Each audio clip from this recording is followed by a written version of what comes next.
आपके जिस्म में खून का दौरान नहीं है। खून का दौरान ना होने की वजह से ये हाथ पाँव सुन्न हो जाते हैं।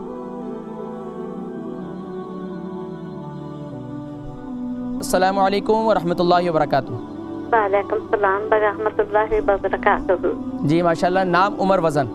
हाँ बेटे कैसे हो? जी अल्हम्दुलिल्लाह मैं ठीक हूँ, आप ठीक हैं?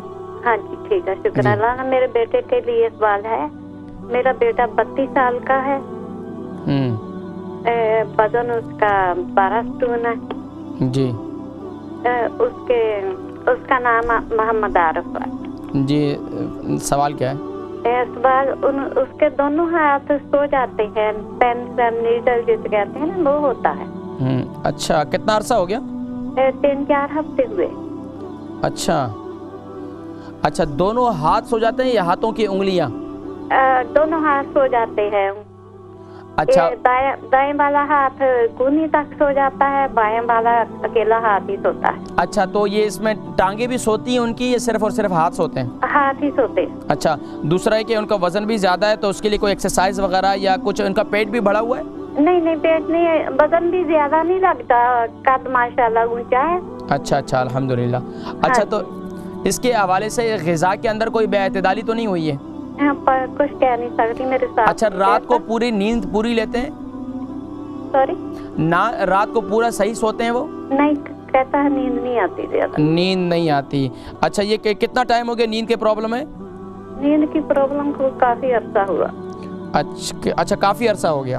हाँ जी। अच्छा, इसके अलावा उनके दिमाग में, सर में दर्द रहता है अक्सर?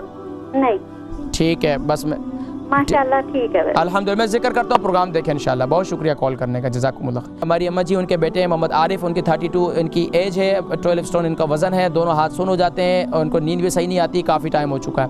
लेकिन दोनों हाथ का सुन्न होना, इसका मतलब ये है कि आपके जिस्म में खून का दौरान नहीं है। खून का दौरान ना होने की वजह से ये हाथ पाँव सुन्न हो जाते हैं। अब उसके लिए एक तो ये, इसका एक वजह ये है, दूसरी वजह ये हो सकती है कोलेस्ट्रॉल का लेवल जो है ना वो हाई है। तो कोलेस्ट्रॉल के लिए सबसे बेहतरीन क्या है कि सुबह नहार मुँह एक लहसुन, ये जिसे गार्लिक कहते हैं, एक लहसुन जो है वो छोटे छोटे उसके पीसेस कर लें और सुबह उसके अंदर यानी कि उसको शहद के अंदर शामिल कर लें। सुबह नहार मुँह हल्दी वाले पानी के साथ जो है इसे खा लें। और हल्दी वाला पानी मैं आप हमेशा जिक्र करता हूँ, उसका तरीकाकार ये है कि 3 इंच का टुकड़ा फ्रेश हल्दी का वो छोटे छोटे पीसेस करें और उसको पानी के अंदर डाल दें। पानी के अंदर डालकर उसको उबालें। उबालने के बाद जो है उस पानी को इस्तेमाल करें। उस पानी के साथ जो है ये एक लहसुन इस्तेमाल करें, तो इंशाअल्लाह ये जो खून का दौरान ठीक हो जाएगा इससे जो है। और हाथों की एक्सरसाइज करें, जिस्म के जिस हिस्से में, और वहाँ का मसाज करें। जैतून के तेल से मसाज करें, जैतून के तेल से मसाज करें। उसके साथ इसके अलावा हाथों की एक्सरसाइज करें, जिस्म के थोड़ा सा भाग दौड़ करें, जिससे ताकि जिस्म में खून का दौरान कुछ एतदाल पर आए। और कोशिश ये करें कि एक और तरीका कि ये कर सकते हैं आप, यानी कि एक्सरसाइज इस किस्म की भी कर सकते हैं कि जिसमें आपका सर नीचे हो और टांगे जो है थोड़ा सा ऊपर वजन की साइड पे हो, और ये इससे भी इंशाअल्लाह आपके जिस्म में खून का दौरान बेहतर हो जाएगा।